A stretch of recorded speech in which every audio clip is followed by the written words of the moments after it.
کبھی کبھی ماؤں کی صرف ایک نصیحت کہ بیٹا زندگی میں صبر کرنا، شادی نبھانا کوئی آسان کام نہیں ہے۔ یہ نصیحت بیٹیوں کے لیے زندگی میں ایک ایسی زنجیر بن جاتی ہے جس کے قید میں بیٹیاں روز جیتی ہیں اور روز مرتی ہیں۔ کبھی کبھی سب سے خطرناک انسان وہ نہیں ہوتا جو مارتا ہے، بلکہ وہ ہوتا ہے جو روز آپ کی عزت نفس کو تھوڑا تھوڑا کر کے ختم کرتا ہے۔ آج کی کہانی صرف ایک شادی کی کہانی نہیں ہے، یہ اس خاموش ظلم کی داستان ہے جو ہزاروں گھروں میں دروازے بند ہونے کے بعد شروع ہوتا ہے۔ بسم اللہ الرحمن الرحیم۔ السلام علیکم ایوری ون۔ آئی ہوپ کہ آپ لوگ جہاں کہیں بھی ہوں گے ٹھیک ٹھاک ہوں گے، خوش باش ہوں گے اور اپنی صحت و تندرستی والی زندگی بھرپور طریقے سے گزار رہے ہوں گے۔ بیٹیاں کبھی بھی کسی ماں باپ کو بری نہیں لگتی، بیٹیاں کبھی بھی کسی ماں باپ کے لیے بوجھ نہیں ہوتی، لیکن جو چیز والدین کے لیے سب سے زیادہ مشکل ہوتی ہے نا، وہ ہیں بیٹیوں کے نصیب۔ اور اس میں سب سے بڑا جو مرکزی کردار ہے نا، وہ والدین کی نصیحت ہوتی ہے، جو کہ بیٹیوں کے پیروں میں ایک بیڑی کی طرح سے ڈل جاتی ہیں، ایک ایسی زنجیر ہوتی ہیں،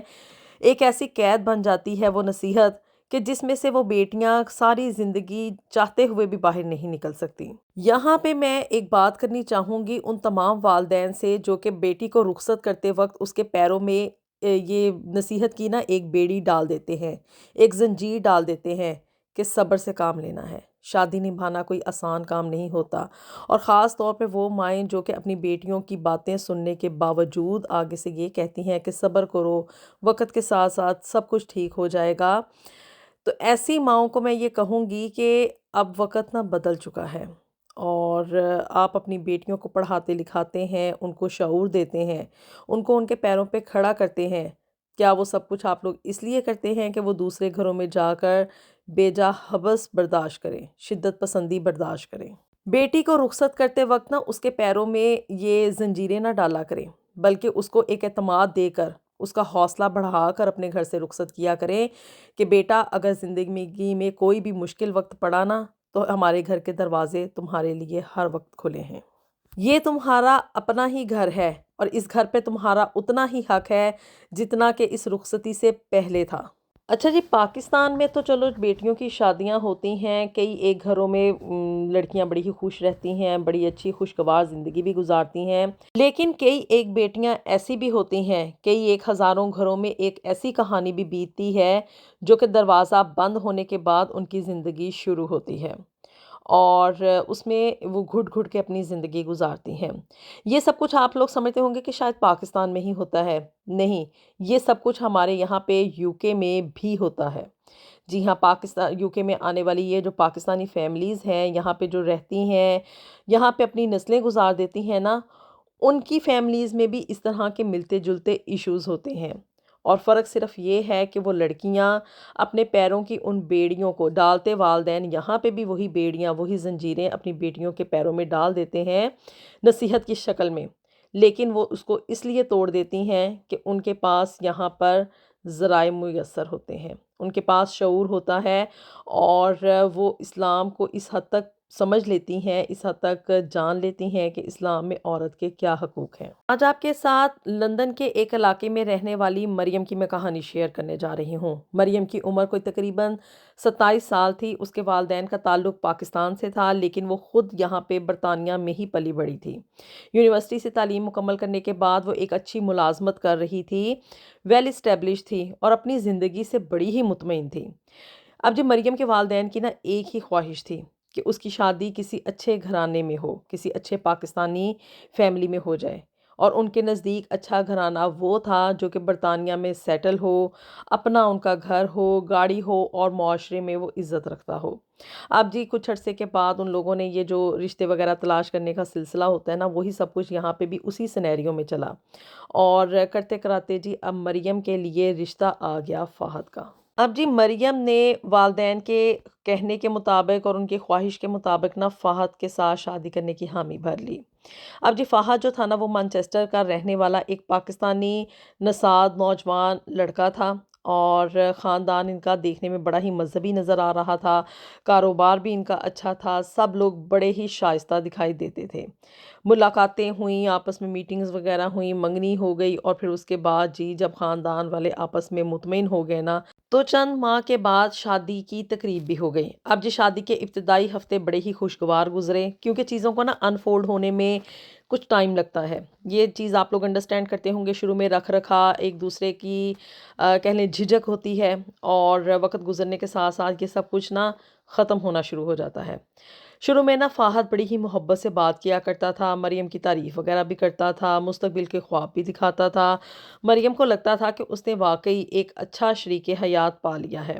لیکن جی اب شادی کے کچھ ہی عرصے کے بعد چیزیں آہستہ آہستہ بدلنا شروع ہو گئیں۔ اب جی مریم چونکہ یہیں پہ بورن ہوئی تھی برطانیہ میں، یہیں پہ پلی بڑھی تھی، اور یونیورسٹی تک وہ گئی تھی، ہائیلی ایجوکیٹڈ تھی۔ اب یہ تو نہیں نا تھا کہ وہ ایک مطلب اللہ میاں کی گائے ہو جس کو جہاں پہ چاہو آپ باندھ لو۔ تو جی اب اس کے آخر باہر فرینڈشپ بھی تھی، اس کی یونیورسٹی میں گوئنگ تھی، وہاں پہ اس کی دوستیاں وغیرہ بھی چل رہی تھیں، مطلب لڑکے لڑکیوں کے ساتھ، it's a normal thing here. تو جی اب فہد صاحب کو نا شروع میں کیا کہ بھی کچھ عرصے کے بعد نا مریم کے دوستوں سے مسئلہ ہونے لگا۔ اب جی چلو لڑکوں کی تو بات آپ نے ایک طرف رکھ دیں کہ بھی چلو اس نے منع کر دیا کہ بھی لڑکوں کے ساتھ دوستی نہیں کرنی، لیکن جی فہد اس حد تک ایکسٹریمسٹ تھا کہ اس نے مریم کو کہہ دیا کہ تم کسی لڑکی کے ساتھ بھی دوستی نہیں رکھ سکتی۔ پھر اسے جی مریم کی ملازمت، وہ نوکری کر رہی تھی، آف کورس شادی سے پہلے وہ جاب کر رہی تھی، اس پر بھی اس کو اعتراض ہوا، اور اس کے بعد اسے مریم کے والدین سے روزانہ بات کرنے پر بھی اعتراض ہونے لگا۔ مطلب ٹو مچ ایکسٹریم ہو گیا نا کہ بھی آپ شروع میں آپ کو پتہ ہے کہ بھی آپ کی بیوی جو کہ بننے جا رہی ہے وہ جاب کر رہی ہے، اس کا ایک کیریئر ہے، اور شادی کے بعد آپ اچانک سے کہہ دیں کہ بھی تم اب مزید اپنی جاب کو کنٹینیو نہیں کر سکتی، اور اسپیشلی یہاں پہ یو کے میں رہنے والی لڑکیوں کے لیے تو جاب چھوڑنا مطلب مرنے مرانے کے ایکول ہوتا ہے۔ اب جی فہد نے نا مریم کے جاب کرنے پہ پابندی لگوا دی، اور اس کی جاب سے اس کو جو تھا اس نے ریزائن کرنا پڑا، اور وجہ اس نے فہد نے یہ بنائی کہ بھی تمہاری ضرورت نا اب میرے گھر میں ہے، میں یہ چاہتا ہوں کہ تم میرے گھر میں ایک ہاؤس وائف بن کے رہو، اور ہر وقت اپنے ماں باپ سے اتنی باتیں نہ کیا کرو، مناسب نہیں لگتا ہے، ہماری ایک اپنی زندگی ہے، فہد اکثر کہتا تھا۔ اور مریم شروع میں نا اسے معمولی بات سمجھتی رہی کہ مطلب ابھی شادی کے شروع میں مطلب آپ لوگ انڈرسٹینڈ کرتے ہیں نا کہ میاں بیوی میں بھی کچھ رکھ رکھا ہوتا ہے، تو جی اسے اب لگا کہ شاید نیا رشتہ ہے اور اس کو سنبھلنے میں نا کچھ وقت لگے گا۔ اب اس نے نا مریم نے شروع میں نا کچھ کمپرومائزز کرنے شروع کر دیے، اس نے اپنی جاب سے بھی ریزائن کر دیا، ماں کے ساتھ بھی تھوڑی بات چیت میں کمی آ گئی۔ اب ایک دن نا جی فہد نے کیا کیا کہ بھی اس کا نا فون اس نے چیک کرنا شروع کر دیا، اور آگے سے وجہ یہ بنائی کہ بھی میاں بیوی میں نا کچھ بھی مطلب پرائیویٹ نہیں ہوتا، اور دس اینڈ دیٹ اس نے نا جی مریم سے نا اس کے فون کا پاس ورڈ لے لیا، اور بات یہیں پہ نہیں ختم ہوئی کہ پاس ورڈ لے کے صرف میسیجز وغیرہ یا فون وغیرہ چیک کیا ہو، اس نے نا جی مریم کے سوشل میڈیا اکاؤنٹس، آپ کو پتہ ہے کہ آج کل سوشل میڈیا کا دور ہے، ہر بندہ یوٹیوب، فیس بک، یہ ٹویٹر وغیرہ اور انسٹاگرام، ٹک ٹاک وغیرہ یوز کرتا ہے۔ اب جی اس نے تمام جتنے بھی اس کے سوشل میڈیا اکاؤنٹس تھے نا، ان کے پاس ورڈز جو تھے نا وہ مریم سے لے لیے، اور اس کے بعد یہ اس کا نا معمول بن گیا تھا فہد کا کہ روز رات کو بیٹھ کے نا وہ مریم سے یہ پوچھا کرتا تھا کہ آج کس سے بات ہوئی، کہاں جائی گئی، کس سے مل رہی ہو، ہر چیز کا حساب کتاب اس نے نا لینا شروع کر دیا۔ کہنے کو یہ معمولی باتیں ہوتی ہیں کہ بھی کس سے فون پہ بات ہو رہی تھی، کیا کہہ رہا تھا وہ، لیکن اندر سے کیا کہ بھی انویسٹیگیشن کرنے کی جو ایک گندی لت ہوتی ہے نا لوگوں میں، وہ اب فہد میں بھی تھی، اور روز رات کو بیٹھ کے اس کے سوشل میڈیا اکاؤنٹس پہ اس کی ایکٹیویٹی چیک کرتا تھا کہ بھئی اس نے کیا دیکھا، کیا نہیں دیکھا، کس کے ساتھ میسیجز ہو رہے ہیں، کیا ہو رہا ہے کیا نہیں، مطلب کرتے کراتے نا اس کی مریم کی نا جتنی بھی ایکٹیویٹیز تھی نا ان کو کم کرنا شروع کر دیا۔ جب بھی مریم کسی بات پہ اپنی کوئی رائے دیتی تھی تو فہد آگے سے کہتا تھا کہ تم بڑی ضدی ہو، اچھی بیویاں جو ہے نا وہ اتنے سوال نہیں کیا کرتی ہیں۔ اب شروع میں نا یہ باتیں سننے میں اتنی بری نہیں لگتی ہیں، یہ جو ریسٹرکشنز لگ رہی ہوتی ہیں، لیکن آہستہ آہستہ جب وقت گزرتا ہے تو زندگی ریسٹرکٹڈ ہو جاتی ہے، زندگی سکڑ کر رہ جاتی ہے، جب آپ کا کسی کے ساتھ کوئی کانٹیکٹ نہ ہو تو یہ چیزیں بری لگنی شروع ہو جاتی ہیں۔ اب جی رفتہ رفتہ کیا کہ بھی مریم کا اعتماد ختم ہونے لگا، ایک اتنی کانفیڈنٹ لڑکی یونیورسٹی لیول تک گئی، اس نے پڑھا، اس کے پاس یہاں کی یونیورسٹی کی ڈگری تھی، وہ جاب کر رہی تھی، اور ایک اچھی زندگی گزار رہی تھی، ایک ہیلدی لائف گزار رہی تھی۔ اب جی یہ فہد نے نا اپنے اندر کا جو زہر تھا نا، وہ مریم کے اندر آہستہ آہستہ ٹرانسفر کرنا شروع کر دیا۔ اب جی وہ مریم جو کہ کبھی محفلوں کی جان ہوا کرتی تھی، وہاں پہ ہنسا کھیلا کرتی تھی، بولا کرتی تھی، اب وہ خاموش رہنے لگی تھی۔ اور وہ جو کہ یونیورسٹی میں مباحثے وغیرہ چھیڑا کرتی تھی، وہاں پہ اس میں تقریروں میں وہ جیتا کرتی تھی، اب اپنی بات کہتے ہوئے بھی وہ ڈرتی تھی، کیونکہ ہر بات میں آگے سے نقص نکلتے تھے۔ ایک شام نا مریم اپنی والدہ اپنی ماں سے نا فون پہ بات کر رہی تھی کہ جی وہ خوش نہیں ہے۔ اس نے اپنی ماں کو بتایا کہ فہد جو ہے نا اس پہ بے جا پابندیاں لگا رہا ہے، وہ زندگی میں اب اتنی مطمئن نہیں رہی جیسے کہ وہ پہلے ہوا کرتی تھی۔ اس کی ماں نے نا آگے سے خاموشی سے ہی ساری باتیں سن لیں، اور آگے سے اتنا ہی کہا کہ بیٹا ہر گھر میں مسائل ہوتے ہیں،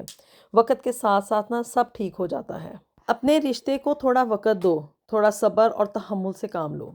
اب جی مریم نے نا ماں کی یہ نصیحت سن کے نا آگے سے خود کو تسلی دی کہ حالات بہتر ہو جائیں گے، مگر یہ حالات بہتر نہیں ہوئے، یہ اس سے بھی زیادہ بدتر ہوتے چلے گئے۔ فہد نے اسے ملازمت چھوڑنے پہ مجبور کر دیا، پھر گاڑی استعمال کرنے سے روک دیا کہ عورتیں جو ہے نا وہ گاڑی ڈرائیو کرتے ہوئے اچھے نہیں لگتی، تم نے جہاں پہ بھی جانا ہوتا ہے نا میرے ساتھ چلی جایا کرو۔ اب آپ اندازہ کریں کہ ایک لڑکی جو کہ یہاں پہ برطانیہ میں رہتے ہوئے ایک انڈیپینڈنٹ لائف گزار رہی تھی، جاب کر رہی تھی، اپنی گاڑی ڈرائیو کر رہی تھی، کہیں پہ آنے جانے کے لیے وہ کسی کی محتاج نہیں تھی، اس کو اچانک سے یہ کہہ دیا جانا کہ بھی اپنی جاب بھی چھوڑ دو، اپنی سوشل ایکٹیویٹیز بھی کم کر دو، کسی کے ساتھ تم دوستی بھی نہیں رکھ سکتی، تم گاڑی بھی نہیں ڈرائیو کر سکتی، اور پھر یہ کہنا شروع کر دیا کہ اسے گھر سے اکیلے نکلنے کی بھی ضرورت نہیں ہے، جہاں پہ بھی جانا ہوتا ہے نا تم میرے ساتھ جایا کرو۔ اب جی دیکھتے ہی دیکھتے کیا کہ مریم کا دائرہ زندگی سکڑتا چلا گیا۔ ایک وہ مریم جو کہ صبح اٹھتی تھی، اپنی جاب کے لیے تیار ہونا، جاب پہ جانا، سارا دن وہاں پہ ایکٹیویٹی تھی، لوگوں سے ملنا ملانا تھا، گاڑی پہ آ جا رہی ہے، شاپنگز ہو رہی ہیں، ماں کے ساتھ کہیں پہ بھی ماں باپ کے گھر میں آنے جانے کی پابندی نہیں ہے۔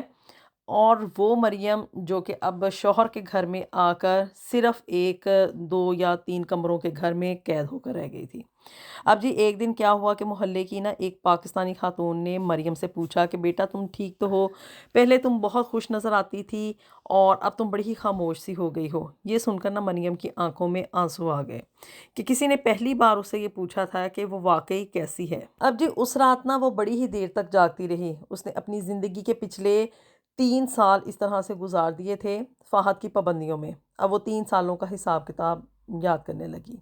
وہ سارے خواب جو اس نے دیکھے تھے، وہ تمام مواقع جو اس نے چھوڑ دیے، اور وہ تمام خاموشیاں جو کہ اس نے صرف اس امید میں برداشت کی تھیں کہ شاید کل بہتر ہو جائے گا، یہ رشتہ کل بہتر ہو جائے گا۔ اب اسے نا ایک بات سمجھ آ گئی کہ انسان محبت کے لیے سمجھوتا کر سکتا ہے، لیکن اپنی عزت، اپنی شناخت اور اپنی ذہنی صحت کی قیمت پر کبھی بھی سمجھوتا نہیں کر سکتا ہے۔ اب جی اگلے دن اس نے کیا یہ کہ فیصلہ کر لیا تھا کہ بھی نو مور گیم۔ اب اس نے اپنی ماں سے بھی کوئی مشورہ نہیں کیا، کیونکہ اب وہ اپنی زندگی کا فیصلہ کر چکی تھی۔ اب اگلے دن اس نے کیا کیا کہ ایک مقامی سپورٹ سروس سے نا رابطہ کیا اور اس سے مشورہ لیا، قانونی معلومات حاصل کیں کہ آخر اب آگے فردر پروسیس کیا ہوگا، کیونکہ اس کو اس بات کا اب یقین ہو چکا تھا کہ فہد جو ہے نا وہ کوئی ہیلدی ذہنی طور پہ نا مینٹلی وہ کوئی ہیلدی انسان نہیں ہے، وہ صرف اور صرف بے جا پابندیاں لگانے والا اور مریم کی ترقی کے راستے میں نا رکاوٹیں ڈالنے والا شخص ہے۔ وہ ان زہریلے مردوں میں سے تھا جو کہ اپنی انا کو قائم رکھنے کے لیے ایک کامیاب عورت کو ناکام بنا سکتے ہیں، جو کہ اپنے آپ کو صرف اس انا میں کہ بھی ہم مرد ہیں اور جو ہماری بیوی ہے وہ ہم سے زیادہ کامیاب زندگی میں نہیں ہو سکتی، اس بات کی آڑ میں اپنی اچھی خاصی بیوی کا نا جینا حرام کر دیتے ہیں۔ اب جی مریم نے ہمت پکڑی اور اس نے پہلی بار اپنی صورتحال کسی ایک ایسے شخص کو بتائی جس نے آگے سے اسے یہ نہیں کہا تھا کہ صبر کرو، بلکہ یہ کہا کہ آپ محفوظ رہنے کی حقدار ہیں۔ یہ جملہ نا اس کے دل میں اتر گیا۔ مریم نے فوراً کوئی بڑا فیصلہ نہیں کیا، بلکہ اس نے اپنے لیے کھڑا ہونا شروع کیا۔ اس نے دوبارہ کام تلاش کیا، اس نے جاب کے لیے اپلائی کیا، اپنے دوستوں سے اس نے دوبارہ کانٹیکٹ اپنے بحال کر لیے، اور اپنی مینٹل ہیلتھ کے لیے نا اس نے ہیلپ جو تھی نا وہ لے لی، کاؤنسلنگ اس نے سٹارٹ کر دی، کیونکہ فہد کے اندر کا جو زہر تھا نا وہ مریم کی پرسنالٹی میں سرایت کر چکا تھا، اور سب سے اہم بات کہ اس نے خود کو قصوروار سمجھنا چھوڑ دیا تھا، کیونکہ فہد ہمیشہ ہر چیز کے لیے بلیم اسی کو دیتا تھا، کوئی غلطی ہوتی تھی تو اس کی ذمہ دار مریم ہی ہوتی تھی۔ اب جی 3 سال ایک بڑا عرصہ ہوتا ہے، اور 3 سال کے بعد جب وہ اپنی زندگی کو پیچھے مڑ کر دیکھتی تھی نا تو اسے احساس ہوتا تھا کہ اصل تبدیلی اس دن آئی تھی جب اس نے پہلی بار اپنے آپ سے یہ کہا تھا کہ میری خاموشی کسی کا حق نہیں، میری آواز بھی اہم ہے۔ اس نے اپنے لیے سٹینڈ لیا اور فہد کی ان بیجا پابندیوں کو، جو ایک قید تھی نا، اس کو توڑ دیا۔ اور شاید یہی ہر اس عورت اور مرد کے لیے سب سے بڑا سبق ہے جو کسی مشکل رشتے میں زندگی گزار رہے ہیں۔ محبت وہاں پروان چڑھتی ہے جہاں عزت ہو، اعتماد ہو اور رحم دلی موجود ہو۔ بیجا پابندیاں، یہاں وہاں آنا جانا، یہ جو ریسٹرکشنز ہیں نا، یہ انسان کا نہ صرف اعتماد اس کو جو ہے وہ ڈسٹرائے کر دیتی ہیں، بلکہ اس طرح کے رشتے میں کبھی بھی محبت ہو ہی نہیں سکتی۔ انسان محبت کے بغیر، یاد رکھیں، کہ زندگی گزار سکتا ہے، لیکن عزت کے بغیر کبھی بھی زندگی نہیں گزار سکتا۔ محبت کبھی بھی کسی ایسے رشتے میں پروان نہیں چڑھتی ہے جہاں خوف ہو، تذلیل ہو اور ایک مسلسل کنٹرول ہو۔ وہاں رشتہ تو شاید باقی رہ سکتا ہے، لیکن زندگی میں سکون کبھی بھی حاصل نہیں ہوتا۔ کیا آپ کے خیال میں مریم کا لیا گیا فیصلہ بالکل ٹھیک تھا؟ اس نے اپنے لیے سٹینڈ لیا، اپنی زندگی کو ایک نارمل طریقے سے اس نے دوبارہ بحال کیا، اور ایک پرسکون زندگی اس نے دوبارہ سے جینی شروع کر دی، کیونکہ زندگی گزارنے کا حق ہر انسان کو حاصل ہوتا ہے، یا کہ اسے اپنے نام نہاد شوہر کی بیجا پابندیوں کے اوپر اپنی زندگی جو تھی اس کو کنٹینیو کرنا چاہیے تھا، اور اپنے آپ میں صرف یہ ثابت کرنے کے لیے کہ میں ایک اچھی بیوی ہوں، اس چیز کو آگے کنٹینیو کرتی، بیجا حبس میں رہتی، اور اس شدت پسندی میں ہی زندگی گزار دیتی۔ اللہ تعالیٰ ہم سب کے لیے دنیا اور آخرت میں ڈھیر و ڈھیر آسانیاں پیدا فرمائے۔ ملیں گے آپ سے نیکسٹ ویڈیو میں، اپنی دعا میں ہمیں یاد رکھیے گا۔ انٹل دین، اللہ حافظ۔